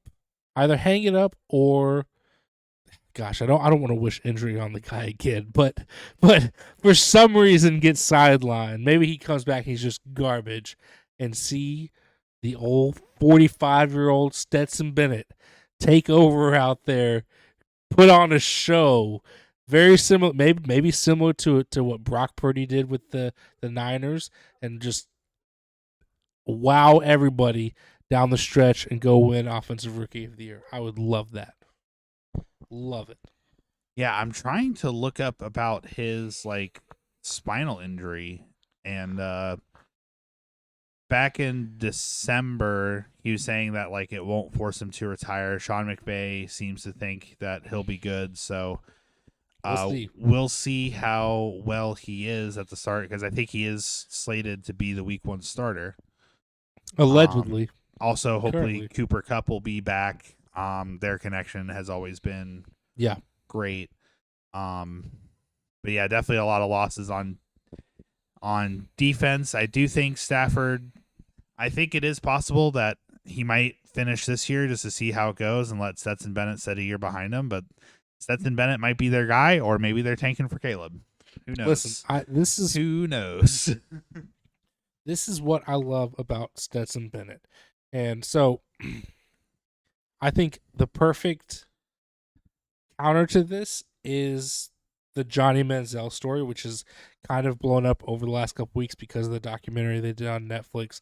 I think it was on Netflix. I haven't watched it yet. I've heard a lot about it, and it makes me dislike Johnny Manziel even more than I did previously, which I was not a fan to begin with. I didn't think he'd be good in the league, and the reason why is because guys like Johnny Manziel, which it came out that he has never watched any film, because why watch film when you're a star quarterback? Why do that? Why do the basic minimum of your job to try and improve? Guys like Johnny Manziel are used to not having to work and being great. They've got that God-given talent to where they don't need to work to be good. And that only gets you so far, and it certainly doesn't pay off once you get to the NFL. Guys like Stetson Bennett had to work their entire career to get where they are. Georgia didn't even want Stetson Bennett when he was there. He was like 5th on the depth chart, had to leave and go to a junior college. They called him back because he was such a good worker, such a good hard worker. They wanted that guy in the locker room. They called him back. He still had to work his way up the depth chart to get to be the starting quarterback. And then he had to put in the effort, put in the time to lead the Bulldogs to back-to-back titles. And I'm not even a Georgia fan, but I know I'm sounding like one by how much I love Stetson Bennett. But this kid knows how to be the hardest worker in the room, and that's the kind of quarterback that I want. I don't give a damn about his size, about his whatever you want to, whatever critique you want to give him as far as being undersized, being old, being whatever. I don't care. The kid's a hard worker, and I would love, love, love to see him get a chance in the NFL. So hopefully he gets that, and I think it'd be great if he got it in LA with a guy like Sean McVay that's such an offensive guru. But we'll see. We'll see. You're going to have to bleep that out. This isn't the explicit podcast, sir. I don't know if damn counts as an expletive. It might to the... We'll see. The child of your sister. Possibly. Oh, God, I had another point and I got distracted. Yeah, Stetson Bennett, he took a long road. Some say it might have been too long for a college career. It took him about 40 years, about Tom Brady's whole NFL career, to get to that point where he became a starter in college. But, like you said, hard work pays off. So, I think that's the kind of guy that I want in my locker room, putting in the time and the effort to make something of themselves, is the guy that's going to work their butt off to get there. That's the problem with Kyler Murray. Is Kyler Murray doesn't watch film. He doesn't put in the time and the effort.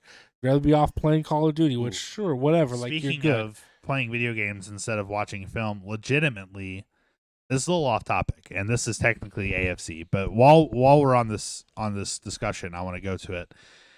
Tyreek Hill actually said in an interview after a preseason game this week or last week that he doesn't watch film. He just goes and plays, looks at the Madden stats of players before he plays them, because he thinks Madden is pretty good at he looks at their speed and their awareness and see.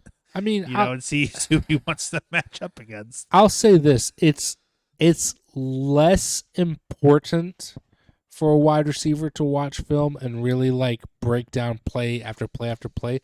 I think that the best wide receivers do that, and that's how they're able to maintain being the best. But for quarterbacks, it's incredibly important. It's incredibly important to know how to read defenses, how to see what the defensive tendencies of your upcoming opponents are. And the only way you're going to learn that is by watching film. And sure, you can get away with it in high school, you can get away with it in college, because so many defenses are the same. But when you get into the NFL, it's a different time, it's a different story, and you've got to put in the work. You have to put in the effort. And so, again, when you have a guy that's proven himself to do that time and time again, why would you not want him in your locker room? Yeah, no, I think he's a great addition. I think Sean McVay saw that too. And I think it's why he liked getting Baker Mayfield after Stafford got hurt last year. I think he saw possibly a lot of that in Baker. Baker has the heart and has the work, just he's lacking the I think it's mainly a lack of chemistry with any team that he's on. Possibly. Obviously in Cleveland he had OBJ's dad make that video about how he missed them every time. Yeah, I mean Cleveland was just also such a dumpster fire. Like it was. It still is. But we'll get there next week. Yeah. Yeah. Well, let's move on to the two good teams in this division. Heading down to California, San Francisco 49ers. This Niners team could look a little bit different.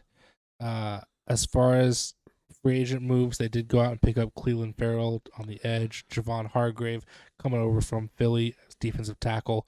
But the Jimmy G era is no more. And we are fully embracing Brock Purdy. Hopefully Purdy's able to come back from his injury fairly quickly. I believe he's still in line to start week 1. He took reps in the preseason. Okay.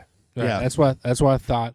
And I think from what I've seen, Trey Lance is like possibly going to be QB3, which means he's in danger of getting traded or bumped down to the practice squad, which is just that's crazy to go from being the third. You don't have him on the list here, but they did also get Sam Darnold. Yeah. And what's crazy is going from being a third overall pick in Trey Lance to being QB3 sitting behind Mr. Irrelevant in Brock Purdy and Sam Darnold. And they gave up so much for Trey Lance too. Yep. But like it sucks in hindsight that you went with Trey Lance instead of picking somebody else. But with the way that Brock Purdy paid off or looks to pay off in getting him for essentially nothing because he was the last pick of the draft, it can kind of balance out there. Yeah. But this whole team will ride on the arm of Brock Purdy, and if Brock Purdy can be the Brock Purdy that we saw down the stretch last year. They also lost Mike McGlinchey on the offensive line, which I think is a pretty fairly big loss. And then they also lost Emmanuel Mosley and Jimmy Ward in the secondary on the defensive side, which, again, also pretty key losses. They literally had no draft picks in the first 2 rounds, so I don't even have any key draft picks for them to talk about with them. I don't know if this Niners team is going to be as successful as they were last year, just looking through everything. But I've still got faith in them. They're still coached by a great coach. They've still got great talent on the offensive and defensive side. Like, they didn't have to go make any moves. They didn't lose anybody super significant. Like, this team was already set up well. And honestly, if Brock hadn't gotten hurt, could have potentially made a Super Bowl run for sure. Yeah. So, yeah. I do think this 49ers team is still, I mean, they're essentially the same team, especially if Brock Purdy is healthy. Even if it's Trey Lance or Sam Darnold, like, this is a system that I feel like, and we've said this before with Jimmy G, that you can, as long as the quarterback can throw the ball any amount of yards, and not get sacked, then I think they're going to succeed in this system. And we'll see if Brock Purdy's the best option. It is still interesting to see his story develop, or if a more mobile quarterback like Sam Darnold or Trey Lance would work better in the system when they're healthy and not seeing ghosts. So if we get Sam Darnold or if we get Sham Darnold, but we'll see what happens. I think Brock Purdy will do well enough to keep his job for sure. I think they're gonna do just as well as last year, if not better, for like easily. Yeah. Well, speaking of keeping their job, Seattle Seahawks moving up to Seattle, they paid Geno Smith a decent amount of money coming off last season. I don't know if I would have made that move, but they did. They saw something over that season. Obviously, he led them to the playoffs when nobody believed in them. So he kind of forced their hand. After a season like that, where a lot of people, including us, thought they were going to win 0 to 3 I games. literally had them going 0-17 last year, and of course they go out and make the playoffs. So it made me look like a fool. But yeah, it's the Geno Smith era in Seattle. As far as some free agent moves, they did go out and pick up some pieces for the defense and Draymond Jones, defensive line, Devin Bush, and Bobby Wagner at linebacker. I think those are some good moves. They did lose Rashad Penny, running back, Kyle Fuller on the offensive line, and Poona Ford on the defensive line. So, couple losses, couple additions. They'd had a great draft, especially in the first round, picking up Devin Weatherspoon, cornerback, and Jackson Smith and Jigba at wide receiver. Putting him in there with DK Metcalf and Tyler Lockett, like that's going to be a very solid wide receiver trio. I think this team is poised for more of the same. As long as Geno Smith continues to do what Geno Smith did last year, I don't see much of a drop off here. Yeah, Bobby Wagner basically having a homecoming, coming back to Seattle is nice for him, and what probably will be one of his last years. I feel like he's gonna retire pretty soon. I think overall the team's not much different. They replaced what they lost and that kind of thing. Like, honestly, the biggest loss to me is Rashad Penny, but you still got Kenneth Walker, who's a great running back. So in his second year, as long as he can recover off his injury well, I don't think that will come off. And if Geno can keep up his game, which I think he can, although I don't know if you've seen the training camp footage, but maybe Pete Carroll should just play quarterback because he's been doing some wild stuff. He's throwing like Mahomes, like no look passes, like cross body, like throwing dimes. Like, just put Pete Carroll in there. I do like the Seattle team, man. They are fun to root for. They've got that like underdog kind of mentality to them, and I like it, man. I like it. So, end of the NFC West. Who do you have finishing last in this division? I think we probably have the same team. Yeah, last I have the Arizona Cardinals. Same here. I think I have them winning 2 games. Well, that's one more than me.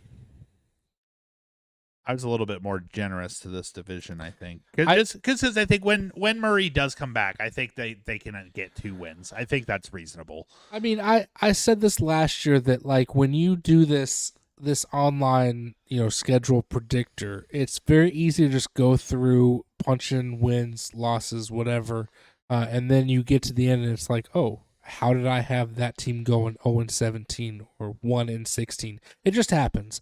And I have the Arizona Cardinals going 1-16 according to that. I don't think that's totally fair. I think it will probably be closer to 4-13, maybe 5-12, but they're still going to be bottom of the barrel, bottom of the NFC West. So yeah. Second, I have the Rams. I do have them winning 6 games. Ooh, that is 4 more than me. I just still like Matt Stafford. I still like Cooper Kupp. I still like Sean McVay. Like, I think they're not the team they were when they won the Super Bowl, but I think they still have enough there that they can string together some wins, especially having to play the Cardinals twice. Again, very, very similarly to the Cardinals. Like, I don't think that the Rams are going to actually go in 2-15. I think it's probably going to be closer to 5-6, maybe even 7 wins, maybe. But definitely like in that, again, bottom of the NFC territory, bottom of the NFC West. So yeah, Cardinals, Rams, 4th, 3rd. Who you got second in the division? Second in the division, I have the Seahawks going 11-6, snagging that last wild card spots. Yep. Um, I've got the Seahawks going 10-7 and grabbing a wild card. and then that means at first the 49ers I have going 14-3. I mean, again, very similarly, I have them at 15-2. I do think 15-2 is very high. I think that's very difficult to do for any team to only lose 2 games. So, in reality, probably closer to 13-4, maybe 14-3. But I don't think 15-2 is completely outside the realm of possibility.